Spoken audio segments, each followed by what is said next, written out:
ನಮಸ್ಕಾರ. ಫೈನಲ್ ಪಂದ್ಯಕ್ಕಾಗಿ ಭಾರತ ತಂಡದಲ್ಲಿ ದೊಡ್ಡ ಬದಲಾವಣೆ. ಹೀಗಿರಲಿದೆ ಪ್ಲೇಯಿಂಗ್ 11 ತಂಡಕ್ಕೆ ಹೊಸ ಆಟಗಾರ ಎಂಟ್ರಿ. ಪಿಚ್ ರಿಪೋರ್ಟ್ ಯಾವ ಥರ ಇದೆ ಅಂತ ಪ್ರತಿಯೊಂದು ಅಪ್ಡೇಟನ್ನು ಈ ಒಂದು ವಿಡಿಯೋದಲ್ಲಿ ತಿಳಿಸ್ಕೊಡ್ತಾ ಬರ್ತೀನಿ. ಆದ್ದರಿಂದ ದಯವಿಟ್ಟು ನೀವೇನಾದರೂ ಇನ್ನೂ ನಮ್ಮ ಒಂದು ಯೂಟ್ಯೂಬ್ ಚಾನಲ್ಗೆ ಸಬ್ಸ್ಕ್ರೈಬ್ ಆಗಿಲ್ಲ ಅಂದರೆ ಈ ಕೂಡಲೇ ಸಬ್ಸ್ಕ್ರೈಬ್ ಆಗಿ. ಹಾಗೆಯೇ ನೀವು ಟೀಮ್ ಇಂಡಿಯಾ ಈ ಬಾರಿ ನ್ಯೂಜಿಲೆಂಡ್ ವಿರುದ್ಧ ಗೆದ್ದು ಫೈನಲ್ನಲ್ಲಿ ಚಾಂಪಿಯನ್ ಆಗುತ್ತೋ ಇಲ್ಲವೋ ಎಂಬ ನಿಮ್ಮ ಅನಿಸಿಕೆಯನ್ನು ಕೂಡ ತಪ್ಪದೆ ಈ ಕೂಡಲೇ ಕಮೆಂಟ್ ಬಾಕ್ಸಲ್ಲಿ ಕಮೆಂಟ್ ಮಾಡಿ. ಹಾಗೆ ವಿಡಿಯೋ ಇಷ್ಟ ಆದರೆ ಒಂದು ಲೈಕ್ ಮಾಡಿ. ಇನ್ನು ನಿನ್ನೆ ನಡೆದ ಇಂಗ್ಲೆಂಡ್ ವಿರುದ್ಧದ ಪಂದ್ಯದಲ್ಲಿ ಟೀಮ್ ಇಂಡಿಯಾ 7 ರನ್ಗಳ ಅಂತರದಲ್ಲಿ ಗೆಲುವು ದಾಖಲಿಸುವ ಮುಖಾಂತರ ಈ ಒಂದು ಸೆಮಿಫೈನಲ್ನಿಂದ ಇಂಗ್ಲೆಂಡ್ ತಂಡವನ್ನು ಬಗ್ಗು ಬಿಡಿದು ನೇರವಾಗಿ ಫೈನಲ್ಗೆ ನಾವು ಎಂಟ್ರಿ ಕೊಟ್ವಿ. ಇನ್ನು ಫೈನಲ್ ಪಂದ್ಯ ಇರೋದು ಮಾರ್ಚ್ 8ರಂದು ಅಹಮದಾಬಾದ್ನ ನರೇಂದ್ರ ಮೋದಿ ಸ್ಟೇಡಿಯಂನಲ್ಲಿ ಭಾರತ ಮತ್ತು ನ್ಯೂಜಿಲೆಂಡ್ ನಡುವೆ ನಡೀತಾ ಇದೆ. ಈ ಒಂದು ಪಂದ್ಯಕ್ಕಾಗಿ ಟೀಮ್ ಇಂಡಿಯಾದಲ್ಲಿ ದೊಡ್ಡ ಬದಲಾವಣೆ ಆಗೋದಂತರೂ ಖಚಿತ. ಸೆಮಿಫೈನಲ್ ಪಂದ್ಯಕ್ಕಾಗಿ ಟೀಮ್ ಇಂಡಿಯಾ ಪ್ಲೇಯಿಂಗ್ 11 ಈ ಥರ ಇತ್ತು. ಸಂಜು ಸ್ಯಾಮ್ಸನ್ ಮತ್ತು ಅಭಿಷೇಕ್ ಶರ್ಮಾ ಆರಂಭಿಕರಾಗಿ ಕಣಕ್ಕಿಳಿದಿದ್ದರೆ, number 3 Ishan Kishan, number 4 Suryakumar Yadav, number 5 Tilak Varma, number 6 Hardik Pandya, number 7 Shivam Dube, number 8 Axar Patel, number 9 Jasprit Bumrah, number 10 Harshdeep Singh, number 11ನಲ್ಲಿ ವರುಣ್ ಚಕ್ರವರ್ತಿ ಅವರು ಕಾಣಿಸಿಕೊಂಡಿದ್ದರು. ಇನ್ನು ಈ ಮೂಲಕ ಫೈನಲ್ ಪಂದ್ಯಕ್ಕಾಗಿ 2 ದೊಡ್ಡ ಬದಲಾವಣೆಯನ್ನು ಮಾಡುವ ಸಾಧ್ಯತೆ ಇದೆ.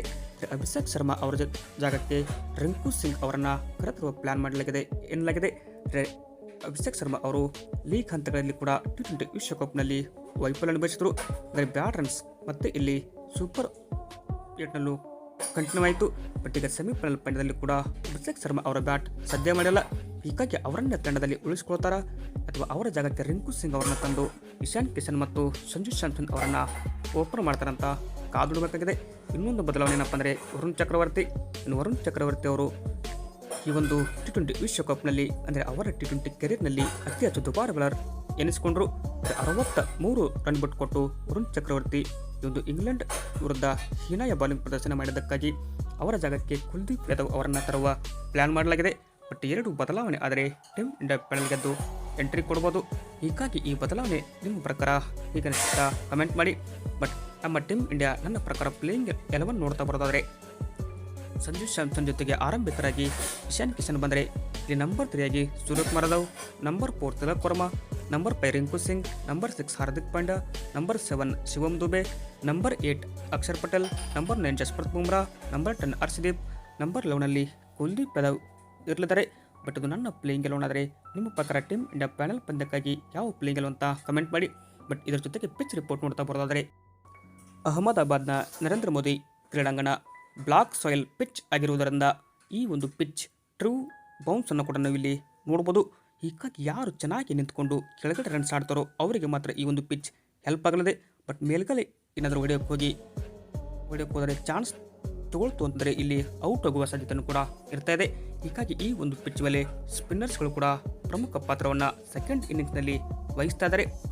ಇನ್ನು ಟಾಸ್ ಕೂಡ ಅಷ್ಟೇ ಪ್ರಮುಖ ಪಾತ್ರವನ್ನು ವಹಿಸಲಿದೆ. ಫಸ್ಟ್ ಟಾಸ್ ಗೆದ್ದ ತಂಡ ಇಲ್ಲಿ ಫೀಲ್ಡಿಂಗ್ ಆಯ್ಕೆ ಮಾಡೋದಂತರೂ ಕನ್ಫರ್ಮ್ ಆಗಿದೆ. ಯಾಕಂದರೆ 65% ಏನಪ್ಪ ಅಂದರೆ ಟಾಸ್ ಗೆದ್ದ ತಂಡ ಇಲ್ಲಿ ಮ್ಯಾಚ್ ಗೆದ್ದಿದೆ. ಹೀಗಾಗಿ ಈ ಒಂದು ಪಂದ್ಯಕ್ಕೂ ಕೂಡ ಅದೇ ಮುಂದುವರಿಯುವ ಸಾಧ್ಯತೆ ಇದೆ. ಇನ್ನು ಬ್ಲಾಕ್ ಸಾಯಿಲ್ ಪಿಚ್ನಲ್ಲಿ ನಮ್ಮ ಟೀಮ್ ಇಂಡಿಯಾ ಪರವಾಗಿ ಜಸ್ಪ್ರೀತ್ ಬುಮ್ರಾ ಮತ್ತು ಹರ್ಷದೀಪ್ ಸಿಂಗ್ ಅವರು ಕೀ ಫ್ಯಾಕ್ಟರ್ ಆದರೆ, ಈ ಕಡೆ ಸ್ಪಿನ್ನರ್ಸ್ ಕಡೆಯಿಂದ ಅಕ್ಷರ್ ಪಟೇಲ್ ಅವರು ಕರಾರುವಕ್ಕ ದಾಳಿಯನ್ನು ನೋಡ್ತೀವಿ. ಬಟ್ ಇವ್ರ ಜೊತೆಗೆ ಸಪೋರ್ಟ್ ಮಾಡೋಕ್ಕೆ ಚೈನಾ ಮ್ಯಾಂಡ್ ಕುಲ್ದೀಪ್ ಯಾದವ್ ಅವರನ್ನು ಕರೆತರಲಿರುವ ಅಂತ ಕಾದುಡಬೇಕು. ಸದ್ಯಕ್ಕೆ ಬರ್ತಿರುವ ವರದಿಗಳ ಪ್ರಕಾರ ಫೈನಲ್ ಪಂದ್ಯಕ್ಕೆ ಅಭಿಷೇಕ್ ಶರ್ಮಾ ಅವರ ಜಾಗಕ್ಕೆ ರಿಂಕು ಸಿಂಗ್ ಬರುವ ಎಲ್ಲ ಸಾಧ್ಯತೆಯೂ ಕೂಡ ಇದೆ.